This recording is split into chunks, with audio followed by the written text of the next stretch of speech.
Wagner group के प्रमुख Yevgeny Prigozhin की मौत को लेकर अब तक कई थ्योरियां सामने आ चुकी हैं। अलग अलग तरह के दावे किए जा रहे हैं और इसी बीच पुतिन ने एक बहुत बड़ा और बहुत अहम बयान दिया है। जिस तरह प्लेन क्रैश को लेकर पुतिन पर सवाल खड़े किए जा रहे हैं, उस पर पुतिन ने प्रवक्ता जो पुतिन के हैं सारी बातें साफ कर दी हैं। लेकिन इन बयानों के बाद प्रिगोजिन का राज और ज्यादा गहराता चला जा रहा है। सवाल अब और ज्यादा उठने लगे हैं।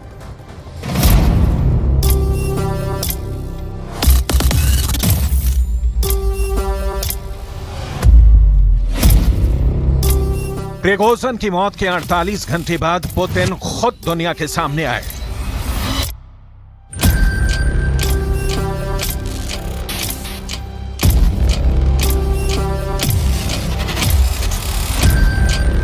पुतिन एक ऐसी बात कह गए और प्रिगोजिन की मौत के बाद इतना बड़ा बयान दे गए कि प्रिगोजिन की मौत के पीछे का रहस्य खुद ब खुद खुलने लगा।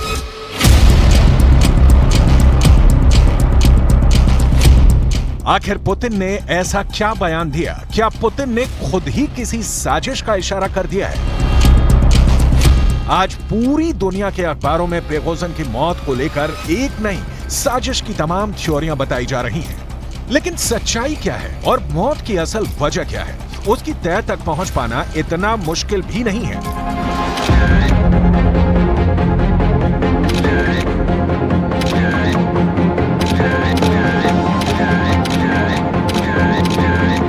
आज हम प्रिगोजिन की जिंदगी के उस फ्लैशबैक में जाएंगे जहां प्रिगोजिन रूस की जनता के बीच में लोकप्रियता का आनंद उत्सव मना रहा था। लोग प्रिगोजिन के साथ फोटो खिंचवाने के लिए बेकरार थे। उस वक्त भी ये रिपोर्ट्स आई थी कि प्रिगोजिन की ये लोकप्रियता रूस के अंदर ही बहुत सारे लोगों को चुभ रही थी। क्या ये तस्वीरें सिर्फ पुतिन के करीबी आर्मी अफसरों को ही परेशान कर रही थी, या फिर क्या पुतिन भी प्रिगोजिन की बगावत की हिमाकत से घबराए हुए थे? या फिर क्या पुतिन और पुतिन की कोर टीम इस बात से काफी परेशान थी कि प्रिगोजिन बेशुमार दौलत के मालिक बन चुके हैं? आखिर अफ्रीका महाद्वीप की वो कौन सी सोने चांदी और हीरे की खानें थी जिसके मालिक प्रिगोजिन और वैगनर लड़ाके थे? क्या यही अकूत संपत्ति हासिल करने के लिए प्रिगोजिन के कत्ल की कथित साजिश हुई और उनकी मौत को संदिग्ध माना जा रहा है? इन सारे सवालों का जवाब प्रिगोजिन की मौत के बाद खुलकर सामने आ गया है। हम प्रिगोजिन की मौत से जुड़े हर बड़े रहस्य का पर्दाफाश करने वाले हैं, लेकिन हम 2 महीने पहले की वो तस्वीरें आपको सबसे पहले दिखाएंगे जब प्रिगोजिन बगावत कर रहे थे और रूस के ही कुछ आर्मी अफसर उनको समझा रहे थे। उस वक्त कई इंटरनेशनल रिपोर्ट्स में यह दावा किया गया था कि प्रिगोजिन पुतिन का परमाणु राज जान चुके थे। पुतिन के परमाणु गोदाम कहां-कहां पर हैं, यानी रेडियो एक्टिव तत्व कहां-कहां छुपा कर रखे गए थे, इस बात की जानकारी भी प्रिगोजिन को लग चुकी थी। उन्हीं मीडिया रिपोर्ट्स में तब यह दावा भी किया गया था कि अगर प्रिगोजिन के हाथ में एक भी परमाणु संयंत्र लग जाता या फिर वो किसी परमाणु रिएक्टर पर अपनी वैगनर आर्मी के साथ कब्जा जमा लेते तो ना सिर्फ पुतिन को ब्लैकमेल कर सकते थे बल्कि वो पूरे यूरोप को घुटनों पर ला सकते थे। और ये बात पुतिन से अच्छा कौन समझता है, क्योंकि जैसे ही पुतिन की आर्मी यूक्रेन में कदम रखती है तो उसको सबसे पहला और बड़ा टारगेट ज़पोरिज़िया में परमाणु संयंत्र पर कब्जे का ही दिया जाता है। सवाल यह है कि क्या प्रिगोजिन ने भी परमाणु कब्जा करके पुतिन को साइडलाइन करने की साजिश रची थी, जिसका अंजाम आखिर प्रिगोजिन को ही भुगतना पड़ा? आइए जरा पुतिन का बयान सुनते हैं कि पुतिन किस तरह प्रिगोजिन की मौत पर आंसू बहा रहे हैं और दुख जता रहे हैं। Авиационной катастрофы, то прежде всего хочу выразить слова искреннего соболезнования семьям всех погибших. Это всегда трагедия. И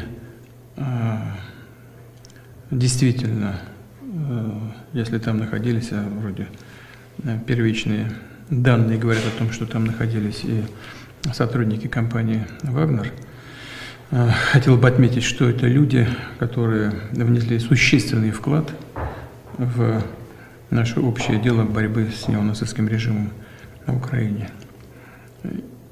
Мы об этом помним, знаем и не забудем.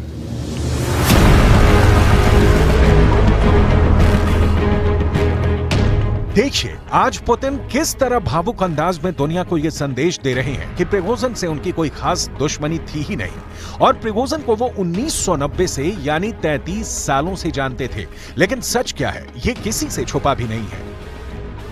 पुतिन के करीबी दोस्त और बेलारूस के राष्ट्रपति लुकाशेंको ने खुद ये बयान दिया था कि पुतिन उस वक्त ही प्रिगोजिन को खत्म कर देना चाहते थे।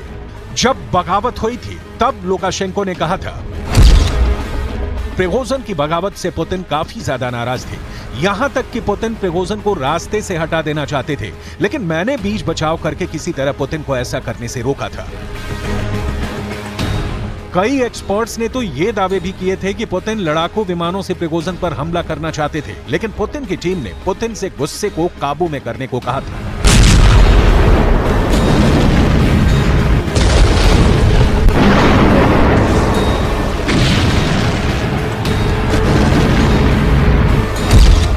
क्योंकि अगर प्रिगोजिन को मार दिया गया तो रूस के अंदर अति राष्ट्रवादी लोग पुतिन से नाराज हो सकते हैं। ऐसे में यूक्रेन के युद्ध के दौरान रूस की सेनाओं के मनोबल पर भारी असर पड़ सकता है। और इन तस्वीरों से यह साफ भी हो जाता है कि प्रिगोजिन की लोकप्रियता थी। आज भी रूस के अति राष्ट्रवादी आकर प्रिगोजिन की कब्र पर फूल चढ़ा रहे हैं। ये लोग प्रिगोजिन की मौत से दुखी हैं। Памяти символу нашего сопротивления действительно был символ правды. Наши властимущие, к сожалению, не видят тех проблем, которые видел он. Они их не озвучивают, они не освещают. Я не знаю, у меня просто не хватает эмоций, как передать, так сказать, глубочку. Я надеюсь, что найдутся достойные люди, которые пойдут по его стопам, и не ударят грязь лицом. То есть это лично мое мнение. Я считаю, безусловными героями тех людей, которые погибли накануне. Они очень много сделали для России. И что бы ни говорили, история расставит все по своим местам.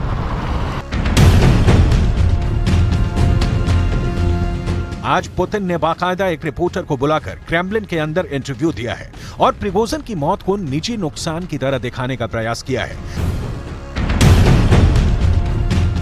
पुतिन ने दुनिया के सामने जो भी बयान दिए हैं उसमें से सबसे बड़ा बयान यही है कि प्रिगोजिन एक होनहार बिजनेसमैन थे। क्या यही वो वजह है जो प्रिगोजिन का काल बन गई? क्या अफ्रीका में फैली अकूत संपदा पर प्रिगोजिन का कब्जा ही उनके गले की फांस साबित हो गया?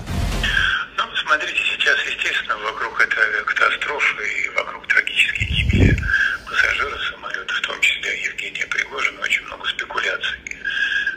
Конечно же, на Западе все эти спекуляции подаются с известного угла.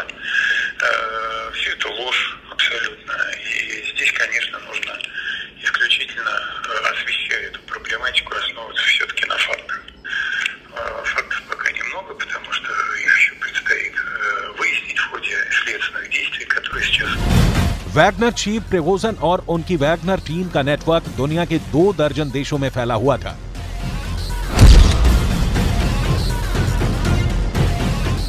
अफ्रीका के अंदर वैगनर चीफ का लाखों बिलियन डॉलर्स का साम्राज्य था। देखिए, ये है अफ्रीका महाद्वीप के नक्शे में सेंट्रल अफ्रीकन रिपब्लिक नामक देश की लोकेशन। सेंट्रल अफ्रीकन रिपब्लिक देश के अंदर एक सोने की खदान है। इस सोने की खदान से हर साल 2378 करोड़ रुपए की कमाई होती है। 2378 करोड़ की सालाना कमाई पर वैगनर और प्रिगोजिन का कब्जा था। वैगनर समूह और प्रिगोजिन ने कई शेल कंपनियों के जरिए इनसे सोने की खदान की सुरक्षा और खनन सहित सभी लाइसेंस हथिया लिए थे। मिसाल के तौर पर सेंट्रल अफ्रीकन रिपब्लिक देश के अंदर एक सोने की खदान है। इस देश की राजधानी बांगोई से 400 किलोमीटर दूर स्थित डेसिमा गोल्ड माइन में 2 साल पहले तक हाथ से खुदाई होती थी। सैटेलाइट इमेज से पता चला है कि वैगनर यहां हैवी मशीनरी से काम कर रहा है। वो यहां से सालाना 4.2 टन सोना निकाल रहा है, जिसकी कीमत 2378 करोड़ रुपए है। बड़ा सवाल यह है कि आखिर वैगनर और वैगनर चीफ प्रिगोजिन की इसी सोने की खदानों पर कब्जे के लिए ही प्लेन क्रैश की साजिश रची गई। प्रिगोजिन की मौत के बाद सवाल उठने लगे हैं कि आखिर अब वैगनर समूह का क्या होगा? ये रूस का हिस्सा रहेगा या नहीं? क्या रूसी राष्ट्रपति पुतिन इस समूह को अपनी मुट्ठी में करेंगे? अफ्रीका में इन लड़ाकों का क्या होगा? ऐसे में एक बड़ी जानकारी सामने आई है। अब प्रिगोजिन की मौत के बाद ये पुतिन के सामने एक बड़ी चुनौती है। Пригожина я знал очень давно, с начала 90-х годов. Это был человек сложной судьбы, и ошибки у него были серьезные в жизни, и добивался он результатов нужных и для себя, и тогда, когда я его просил об этом для общего дела, как вот в эти последние месяцы. Он был талантливый человек, талантливый бизнесмен, работал не только у нас в стране и с результатом работал, но и за границей, в Африке в частности. दावा किया जा रहा है कि प्रिगोजिन की मौत से ठीक एक दिन पहले रूस के कई अधिकारी अफ्रीका महाद्वीप के देश लीबिया के दौरे पर गए थे, जहां उन्होंने कहा था कि वैगनर के एक जवान एक नए कमांडर को रिपोर्ट करेंगे। कई इंटरनेशनल रिपोर्ट्स के अनुसार बेंगाजी में हुई बैठक में रूस के उप रक्षा मंत्री यूनुस बेक येवकुरो ने पूर्वी लीबिया के कमांडर खलीफा हफ्तार से कहा कि वैगनर के लड़ाके एक नए कमांडर को रिपोर्ट करेंगे। साथ ही आश्वस्त किया है कि वैगनर लड़ाके देश में रहेंगे, लेकिन मॉस्को के नियंत्रण में रहेंगे।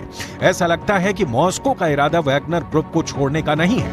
वैगनर एक ताकत है जिसने सीरिया, लीबिया, मध्य अफ्रीकी गणराज्य और माली में गृह युद्ध लड़े हैं और विद्रोह में भी अहम भूमिका अदा की है। इस दौरान सोने की खदानों और तेल क्षेत्रों पर भी कब्जा किया है। अब ये पूरा साम्राज्य दोबारा कंट्रोल में लाना भी पुतिन के लिए जरूरी है।